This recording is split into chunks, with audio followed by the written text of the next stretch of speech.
It's another edition of Time About the Movies, and today we're taking a look at the films of June 21st, 2002. We got three movies to look at today, a couple of notable movies, two good ones, one not so good one. Let's start with the good ones. Let's start off with the biggest new release of the weekend, and that is Steven Spielberg's adaptation of Philip K. Dick's Minority Report, starring Tom Cruise. John Anderton arrested the guilty before they committed a crime. I'm placing you under arrest for the future murder of Sarah Marks. Until he saw something he wasn't supposed to see. You're in a lot of trouble, John. Of course you. Now, to prove his innocence, He set me up. You can't run. he must solve a mystery I have to find out what happened in my life. The FBI found something. and defy the system. Don't trust anyone. Just find the Minority Report.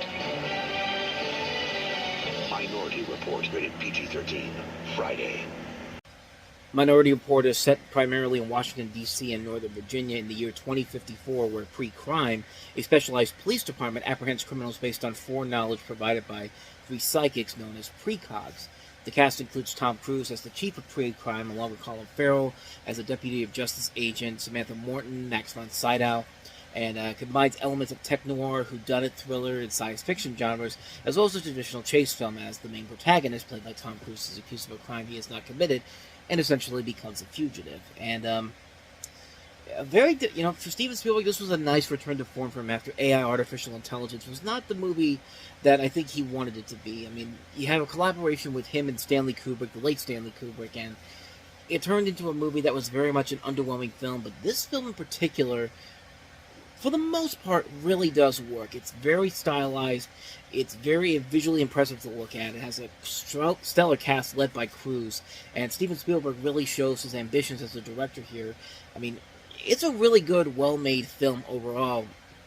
The ending is a little bit of a cop-out, and it definitely feels like it really hurts the ebb and flow of the film. Like, it really does not feel like it's part of the same movie. I mean, when you really look at the ending of this movie, and then you look at the rest of the film, like, it really does not add up at all, but it's never getting to the point where I could say that it completely ruins the film in general. I mean, the movie is still very good for the most part. I just wish the ending was a little bit better than what they were setting up. I mean, it's a basic Hollywood ending when it really comes down to it, and, like, there are definitely a lot of similarities to this and the other Philip K. Dick sci-fi story that's been made into a great film, Total Recall, and, I don't know, like, to me, the ending I thought really was the weak link of the final climax of the movie overall, of the final film overall. But like I said, it doesn't really hurt the ebb and flow of the movie. It's still a very solid film. The ending had been a little bit better. This would have been a classic film, and it still holds up as a really good film. Definitely one of the better sci-fi films coming out around this time, and it shows that that Tom Cruise and Steven Spielberg really can work well with each other, and they would later re-team again a couple years later with War of the Worlds to not the best success overall, but it certainly gives you a sneak preview of what was to come with this movie here. I recommend this a lot. Minority Report, it's a classic movie for the most part. The ending could have been better, but for the most part, it still works very well. I do recommend it. So with that said, let's go ahead and move on to my next movie. Probably the best movie on this list, easily, and featuring one of my favorite Disney characters. My favorite Disney character of all time. Let's talk about Lilo and Stitch.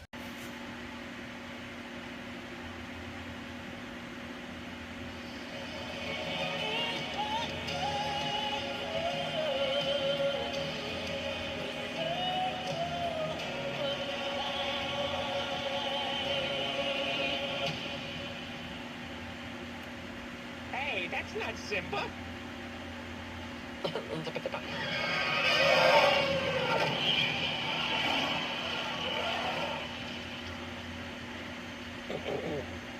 Wow! His name is Stitch, Oh, great! He's loose! and he's coming to our galaxy this summer. Disney's Lilo and Stitch.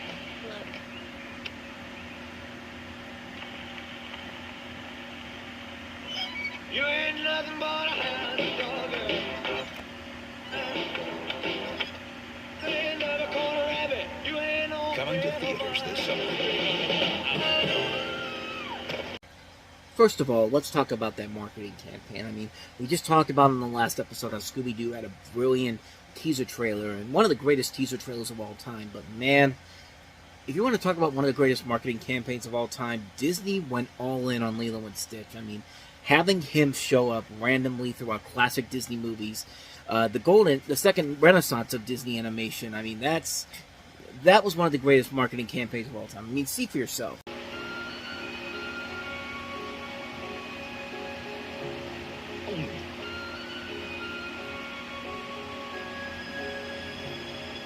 Tale as old as time, true as it can be, barely even friends, then somebody bends. Oh,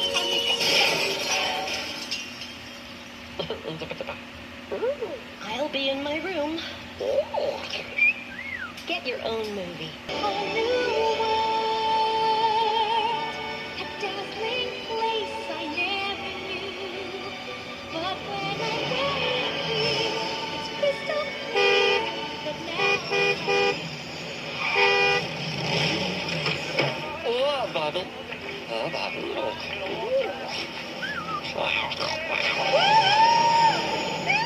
Hey, would you get your own movie?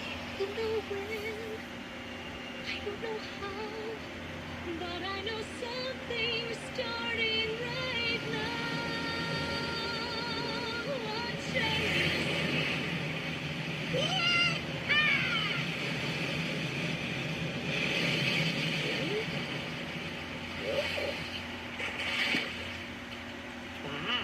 I was singing here. I mean, what more can you say about that? And even the posters for this movie, where you have all the Disney characters like cowering in fear, like they don't know what the hell this thing is. Which, even though there's been some weird designs in the Disney animated classic family, but it's this alien that's somehow the black sheep of the family. And honestly, Disney really needed to do it because, Atlantis the Lost Empire came out the last summer and was seen as somewhat of a financial failure for Disney when it was released in a time when 2D animation was really starting to lose its muster because of computer animation's rise. I mean, we had Shrek, Jimmy Neutron, Ice Age had just come out. It seemed like there wasn't really anything that was going to resuscitate it any sooner. And then all of a sudden, here comes Lilo and Stitch, and that marketing campaign really helped the movie in a big way because it definitely showed a different vibe than what Disney had done up to the point. But at the same time, doing something different had hurt them in the past. I mean, Atlantis was a big example, and it would still continue to hurt them. But they found that silver lining, that unique and different silver lining, and it makes it work out into this movie, Lilo and Stitch, which is just... It's one of my favorite Disney movies for a number of different reasons. You've got a story here about, this little creature created by generic experimentation and bound to prison with his evil creator. So Stitch escapes and heads to Earth, where he tries to impersonate a dog and gets adopted by little Lilo, played by DeVay Chase. I'm sorry, I'm thinking Dakota Fanning. No, this is DeVay Chase. Even though Dakota Fanning did play her in the sequel, the official direct-to-video sequel, Lilo and Stitch 2. But, so he gets adopted by Lilo, who, bent on self-preservation, he plans to use a human shield to protect him from the aliens sent to recapture him. But without a greater purpose in life, no friends, family, or memories, Stitch does a little soul-searching and begins to understand the meanings of love and family, and his feelings for Lilo begin to change. The main focus of the movie is Ohana means family. That's the main line of the movie. Ohana means family. Family means nobody gets left behind or forgotten. Butchered the line right there, but... This wasn't for Disney. It was a huge step in the right direction. After a couple of little misfires, Lilo and Stitch was definitely more of a welcome return, combining two really great, wonderful characters. I mean, Stitch, I think, is my all-time favorite Disney character. He still is my all-time favorite Disney character. I mean, you ever seen that Scooby-Doo crossover with Supernatural, where one of the guys is saying, like, I take a bullet for Scooby-Doo, and, like, I take a bullet for Stitch, man. Like, he's the perfect little collaboration of everything. Like, he's a perfect creation. Like, he's a lovable creature. He looks very well done. Like, he's a lovable creature, but he's also a maniacal killing machine. Not killing machine, but a maniacal violent machine. Like, it appeals to everybody. It appeals to the ladies. It appeals to the guys. Like, if you want to, like, it appeals to the boys and girls. Like, he's a character that really meshes together so well, and he's just a fun character to watch. Like, Chris Sanders does a very good job of playing the character in the movie. I mean, you really do get behind this character on both sides. You want him to find his purpose in life, but you also don't mind him when you see him doing these ridiculously insane, over-the-top action sequences in here.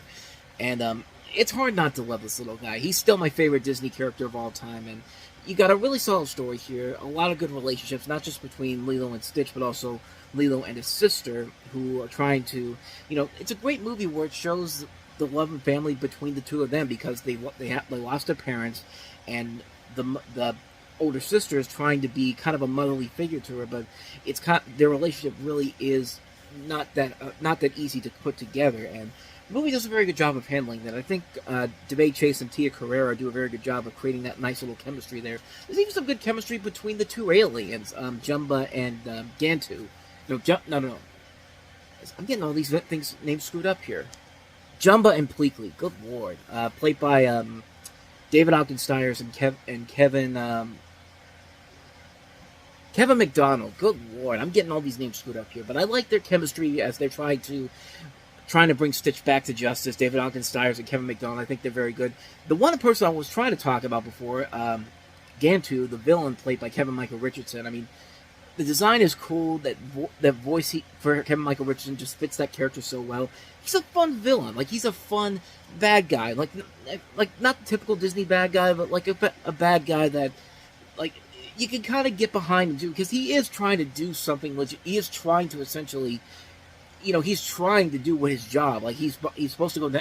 He's supposed to make sure that this thing does not get away from him, and yet every time he tries to get close, they get away from him. It's just like there's a lot of fun factors about this movie all around, and like, maybe it's because I haven't seen this movie in a while that I have completely forgot. I completely messed up a lot of the names in here, but it's a really good movie. A lot of great relationships going on all throughout the film. A lot of good laughs, some really good animation, mixing in some nice watercolor effects. A great score by Alan Silvestri, who I think is probably one of the best, top 5 greatest composers of all time, because, of course, he did Back to the Future, of course, he did Avengers, Roger Rabbit. This is definitely another winning score for him, and it's just a really good, fun ride on so many levels. I mean, a classic Disney movie on so many levels, featuring my all-time favorite character. It's hard not to love Stitch. It's hard not to love this movie. Lilo and Stitch, brilliant, brilliant film. Easily the best film of the week, so how do we follow that up? How about the worst film of the week, easily, and one of the worst films of the year? Let's talk about the infamous Juwanna Mann to wrap this up. Jeffries is suspended indefinitely. When he was thrown out of basketball, he was left with only one option. I'm here! No one's gonna believe you're a woman. You did! And now, with a new look, a new team, and a new problem, Oh my God, Lord, what are you doing? Taking a shower. it's a whole new ball game. Look at you! I got it at Victoria's Secret. Where the secret's out. It hurt. Did what hurt? When you fell from heaven. Hallelujah! Juwanna Mann, rated PG-13. Start June 20th. Behold the movie that makes sorority boys look like a masterpiece by comparison, because, my God, this has got to be one of the worst movies, cross-dressing movies I've ever seen, if not the worst. You have a story here where you have a former basketball star who gets suspended for life, played by Miguel A. Nunez Jr., who becomes a female impersonator and joining a women's basketball team after being suspended from basketball.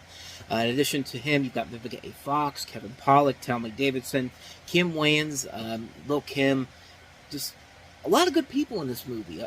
Even this guy, Miguel A. Nunez, is not a bad actor. I mean, he's done a lot of character work over the last couple of years, but it doesn't help when the movie he's starring in is a movie where you have to where your biggest star of the film is the person you're supposed to follow is a complete asshole.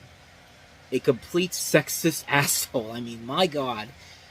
This is an abysmal movie. This is an abysmal movie because, in Some Like It Hot, in Tootsie, in Big Mama's House even, Mrs. Doubtfire, you like those characters. You wanted to be around those characters, even though what they were doing is probably something that they should not be doing by any means necessary, but you got behind them because they all had a purpose for what they were trying to do. In Big Mama's House, Martin Lawrence was trying to capture this guy who was a criminal.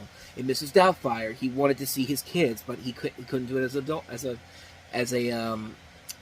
himself, so he had to become the nanny, Mrs. Doubtfire. In Tootsie, Dustin Hoffman couldn't get any work as an actor, so you know what? He decided, I'm going to become a woman to do this. Why not? In Some Like It Hot, those two guys were disguising themselves from mafia gangsters, and You know, one of the guys at the end of the movie, like Jack Lemmon's character, is basically trying to get this guy to convince him that, hey, I'm not who I say I am, and it's at the point where he's just like, I'm a man, and the guy's just like, well, nobody's perfect, and that's the way the movie ends. Like, you like those characters in that movie, even in these movies, even though you don't kind of agree with their situation, and you know they're gonna get figured out eventually. But this movie, this is the pure example of what happens when you have a character that is the complete scumbag. I mean, this guy is a complete, utter scumbag. And this movie, like, as soon as he gets onto the basketball team, like, you'd think he would do everything he could to keep himself under a low profile. Don't do anything to cause attention. But then you see him grabbing asses when they were in the huddle, like they're in the shower together, and it's just like they're doing he's doing everything that you should not do in this situation, and he's just making it worse on himself every single time. At least a movie like White Chicks, which is a bad movie, White Chicks knew not to go deep with make those people, make the two guys in there understand their situation. But this guy, he has a situation here where he's trying to continue his career, and yet he's doing everything he can to completely expose himself before anybody even tries to expose himself. And the logic of this movie makes no sense whatsoever. Like, he gets suspended, and then in a matter of hours, he's completely broke, he's jobless, he's homeless, he has to go live with his aunt. I mean, the laws of common sense have to be in this movie in order to make it work. Like, in a certain realm, common sense has to be a big part in this, but nope. And, like, the fact that this team, after everything that he did to them, and the fact that is like, they still were behind him at the end of the movie, and it's just like, no, you should not be behind this guy by any means necessary. I don't care what kind of movie this is. Like, don't get behind this guy and what he did after what he did to you guys. It's just like, nope, we got to do it because that's just the laws of these movies. It's just like, no, just this. It's a horrible movie. It's a horrible, horrible movie. I mean, there is nothing about this that's worthy of it whatsoever. And like, it's like I said, it makes Some Like It Hot look like a master. It looks like it makes Sorority Boys look like a masterpiece by comparison. I would rather watch White Chicks again more than Juwanna Mann, because at least White Chicks has more enjoyment factors to it that are so bad it's good. This is just so bad it's bad. Like, it's a terrible, terrible movie. Avoid this one like the plague. Please, avoid this one for the love of God. Trust me, you're doing yourself a huge service by not watching this movie. Avoid this one like the plague. Juwanna Mann. Just don't do it, man. It's not worth it. And so on that note, we wrap up another edition of Time About the Movies. And we'll wrap June 2002 on the next episode with two movies, Adam Sandler and Winona Ryder starring in Mr. Deeds. And we have the big screen debut of Hey Arnold the movie. Which, the pure example, another one of those pure examples of a TV movie blown up for the big screen. But we'll delve more into that on the next episode. So until then, thank you so much for watching. And if you want to see more videos like this, please hit the place on the next page, check out the previous episode, and also don't forget to hit the like and subscribe button if you want to see more videos like this on this channel. So with that said, I am off. I will see you guys next time, and until then, as always, take care.